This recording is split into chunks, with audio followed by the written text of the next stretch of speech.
A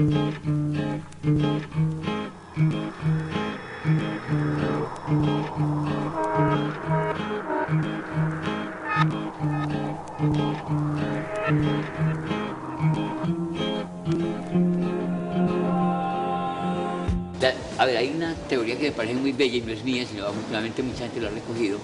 Leer es un arte que es un arte de observación. Podemos leer en los árboles, podemos leer la calle. Uno de los grandes historiadores, Michelet, decía que el historiador que solamente se dedique a un archivo, a mirar documentos de archivo, y no lea una estatua, y no lea un parque, y no lea una catedral, pierde gran parte de la información. Igual en la literatura. Yo creo que uno para aprender a escribir no solamente tiene que leer muchos libros, tiene que aprender a caminar, y a caminar con los ojos abiertos, con esa capacidad, digámoslo, de atención posible sobre el medio en que nosotros nos movemos.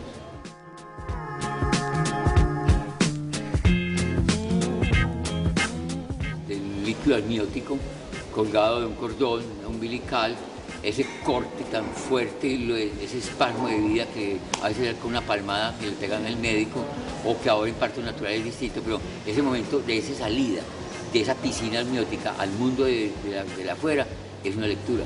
La primera lectura es olfativa, digámoslo así, porque empieza a identificar a la madre por el olfato y empieza a identificar un territorio, que es el territorio de la cercanía del cuerpo de la madre con el seno.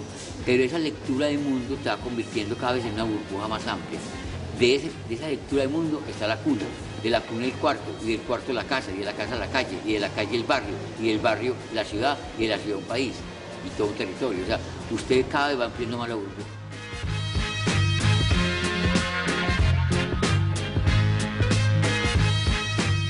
A ver, yo creo que una de las grandes falencias de este momento es la poca comunicación.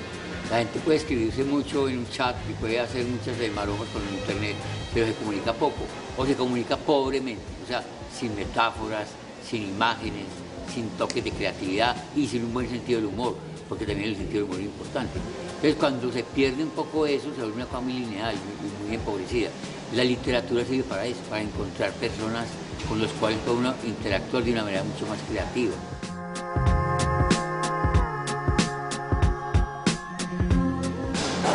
A ver, la literatura normalmente pues, se considera como el ensayo filosófico, la novela, el cuento, o se ha considerado pues, como algo pues, como muy parametralizado o muy estanco en ese tipo de clasificaciones.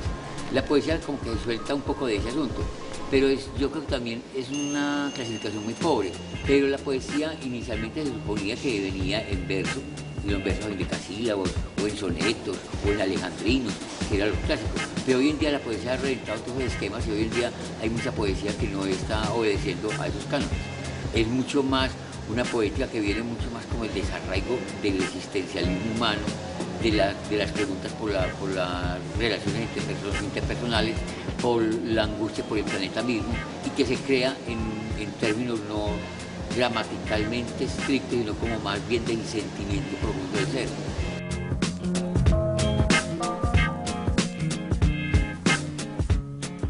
A ver, ni mejores ni peores, porque eso cuento de la bondad y la maldad, de por medio es muy maniqueo, eso es muy de una punta o la otra. Yo no creo que una persona que lea mucho sea más buena que una que no lea nada. Hay gente que no lee nada y puede ser muy buena persona. Simplemente tiene una cosa simple, mira el sol, las estrellas, cultiva la plantica y no puede que no lea. Hay gente que es muy buena lectora y seguramente puede ser un tipo muy peligroso. Recordemos que Stalin no era tan mal lector y la gente que mató fue mucha. O recordemos que Hitler tampoco era mal lector. Hasta escribió un libro que se llama Mi lucha y todo, pero no le exime que sea lo que fue.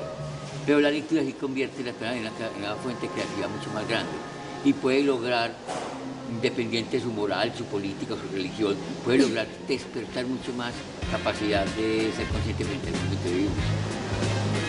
Qué rico que la gente pudiera aprender o a volver a pensar en lectura de calles, pues salir a la calle a caminar y preguntar por la vida misma, pues por las condiciones de la cotidianidad.